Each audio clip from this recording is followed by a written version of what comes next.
20th Century Studios. They already did what? And it's called Immaculate.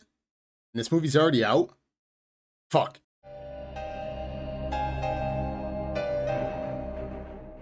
So stop me if you've ever heard any of these unique premises. You've got a nun moving from the United States to Europe. You got a creepy girl who people think might be possessed. You got some nuns. They seem like there's something off about them.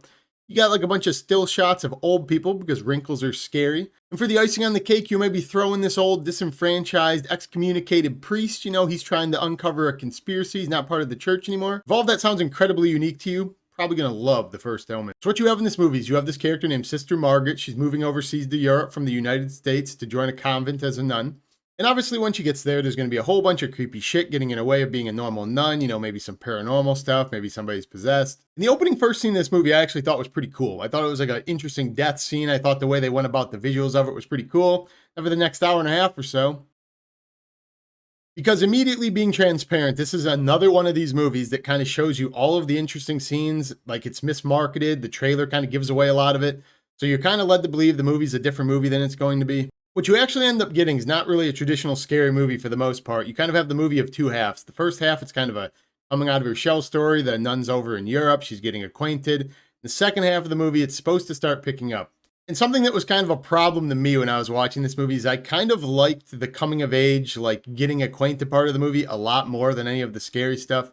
That's probably not good when the movie's called The First Omen. This year, we've already had Late Night with the Devil, Immaculate, and this movie. And this movie and Immaculate are absolutely interchangeable to the point where I'm pretty sure they were battling to see who released this movie first because they are like line for line, plot for plot. Everything in this movie is identical to that movie. It's legitimately the same movie. And as I said, this movie's kind of broken up into two parts. You have the first half of the movie, you're getting to know the character. The second half of the movie, you're supposed to be seeing some creepy shit. There's no real way to break that up without it just being super boring and the pacing being way off. So they have to throw in some jump scares that have no purpose being in the movie. Once again, you just have a bunch of loud noises for no reason. You have birds smacking in the glass, people randomly coming up behind other characters, startling them. And that's immediately the main takeaway from this movie. It's completely generic as shit. Like if you've seen any of the Omen movies, you've ever seen a possession movie, you've seen 97% of the source material of this movie. And for the love of God, Hollywood, can we stop the old person trope? I mean, this movie overdoes that shit to death. Like, how many people in the world are apparently scared of old people just looking at the camera with wrinkles? This is like the third movie or so this year that's used like in abundance.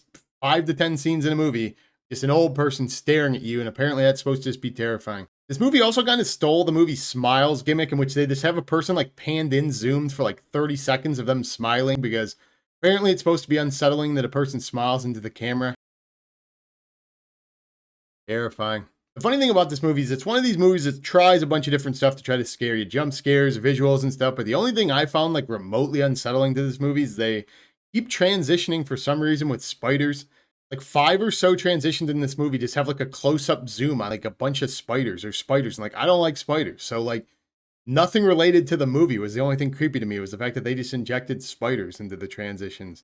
This movie's another one of these movies too that has a bunch of lazy and derivative reasons to push the plot along. It's like they randomly just stumble upon key information. They don't really, show you as much as they just directly tell you how they need to push the plot along. And it's like, call me a sucker for continuity. There's just like a whole bunch of shit that you couldn't possibly know in this movie, like paranormal stuff, history of religion, that certain select characters just conveniently know everything about so that they can push the story along. There's this one guy in particular, he's like the biggest culprit of it. He's just like, I don't even know what the purpose of him in the movie is. He was like some excommunicated priest, but all he does is he talks with this very loud and grainy voice, and he kind of knows everything about everything. So if you ever need to push the plot along, he knows a reason why, and he knows something that happened in the past. Every line this guy says sounds like this. The church has been doing this for ages. The church is trying to create a demon. It's just like, come on, man. What's weird to me is I've already read a little bit about this movie online, so I've heard that it's got good reviews. I heard that it's scary, but I don't know if it's my disdain in general for the genericness of like most religious horror movies. I've said in the past, I'm not really fanatical about them. It's by far my least favorite like subgenre of horror, but I didn't find this movie an ounce scary, as I said, because the final act of this movie and some of the scenes, they have like some really cool visuals towards the end, like specifically mainly only the last 15 minutes or so. But by that point, I didn't care at all. I mean, I was like mentally checked out. I was bored.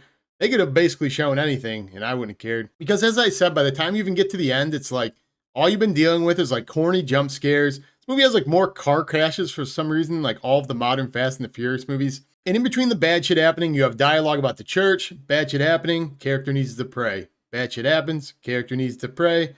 Bad shit happens, character needs to repent. Like, hey, do we have time for one more? Can we stick one more scene of a character praying for forgiveness? Can we fit one more? When you do get to the end, obviously, stuff's supposed to start picking up and stuff. This movie has, like, probably the most predictable plot I've ever seen. I mean, this movie was predictable as shit. Between the dialogue and the flashbacks they choose to show you, this movie's about as obvious as having, like, a, air traffic control guy waving you down to make sure you get it. Oh, you still don't see the twist. You just don't see the twist?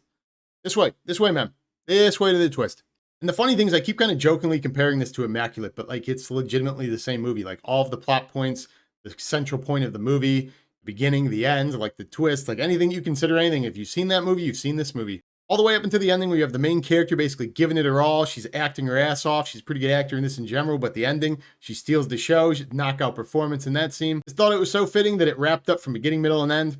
Followed Immaculate to a T. So yeah, if you're one of these people who like loves religious horror movies, that's your thing. Like you love The Omens, you love The Exorcist, you think they're the scariest movies ever, the source material, you'll probably actually take interest in this movie more than I did. You might actually like this movie. If you're one of these people who kind of has disdain in general for like this subgenre movies, these religious horror movies, they all kind of feel the same. You're sick of seeing the same stuff over and over again. Probably gonna think it's boring as shit. And for that reason, in my opinion, if I had to give a rating for this movie, because I'm not really a fan of the genre at all, this movie didn't work for me, I would say that The First Omen is boring and forgettable. I don't know. This movie was incredibly hard for me to get through. This was like one of the harder watches of the year so far. I was bored stiff in this movie. I always go into the movies trying to like the movies, but this was one of these ones that like very early on, I was like, it's another one of these generic ones. But on the plus side, this actually did make me kind of want to rewatch Immaculate because I think Immaculate was better in basically every single way. So, maybe I'll give that another try. If you're a fan of this genre of like religious horror movies, I'll keep it simple for you. Late Night with the Devil, Immaculate, First Omen, in that order, go see them. But yeah, have you seen this movie? If you have, let me know in the comments down below if you agree. Do you think it was as boring as I did? Maybe I'm just not a fan of this genre. I should stop reviewing them. If not, comment down below what your favorite like paranormal possession type of movie is, because maybe I'll check that one out. I'm actually looking for a good one actively. And if you're still here and you haven't subscribed yet,